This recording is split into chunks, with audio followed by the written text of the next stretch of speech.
So today we'll be demonstrating what park assist is like on this Mercedes C-Class 2020. So the first thing you want to do is you want to click this P button right here, which will start searching for spots around. Okay, I found 2 spots. Now we're gonna let's pick this one for example, and it says please engage reverse gear, so we'll put it in R, and it starts doing it by itself. And you can tell it's doing it by itself because of those green arrows here.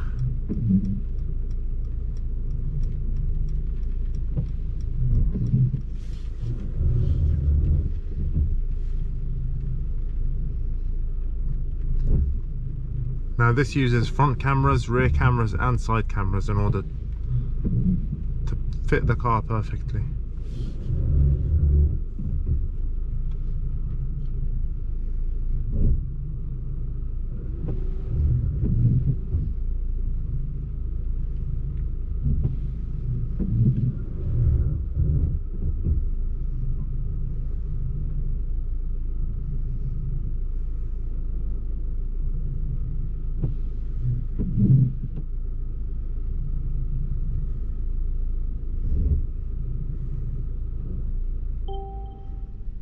That's all done.